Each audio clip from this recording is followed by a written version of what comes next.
ఈరోజు ఆదోని మున్సిపాలిటీ చరిత్రలో లేని విధంగా చాలా అవమానకరమైన అసభ్యకరమైన సంఘటన జరిగింది. మా వైఎస్ఆర్సీపీ పార్టీకి సంబంధించిన కౌన్సిలర్లందరూ కటిక నేలపై కూర్చొని సభను నడిపించడం మనం చూసాం. ఈరోజు దీనికి ముఖ్య కారణం మున్సిపల్ చైర్పర్సన్ గారు మేడం గారు గత 34 నెలలుగా వైస్ చైర్మన్లకు సపరేట్ టేబుల్ చైర్లు వేసి సభను నడిపిస్తా ఉన్నారు. గత 3-4 నెలల నుంచి వైస్ చైర్మన్లను కూడా కౌన్సిలర్లతో పాటు కూర్చొని మీరు సభలో కూర్చొని మీకు సపరేట్ చైర్లు ఉండవు, మీరు సభలో కూర్చోవాలి అని చెప్పేసి ఆవిడ చెప్పడం జరిగింది.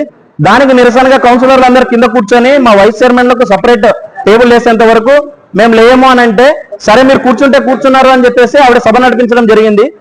చైర్పర్సన్ గారు కనీసం ఆడవాళ్ళు ఉన్నారు, అందులో ముసలి వాళ్ళు ఉన్నారు, వాళ్ళకి కాళ్ళు నొస్తాయి అనే ఎటువంటి ఆలోచన లేకుండా విచక్షణ రహితంగా ఈరోజు సభను నడిపినారు.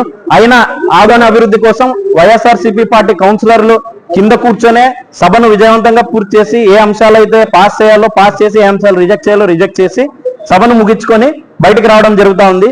కాబట్టి ఈరోజు జరిగిన ఈ సంఘటన వైఎస్ఆర్సీపీ పార్టీ తరఫు నుంచి ఖండిస్తా ఉన్నాం, ఖచ్చితంగా ఖండిస్తున్నాం దీన్ని. ఎందుకు అనంటే ఈరోజు మా ఆడవాళ్లను, మా కౌన్సిలర్లను అవమానపరిచినారు. కాబట్టి దీన్ని ఖచ్చితంగా ఖండిస్తా ఉన్నాము. నా పేరు సందీప్ రెడ్డి, 36వ వార్డు కౌన్సిలర్, ఆదోని మున్సిపాలిటీ.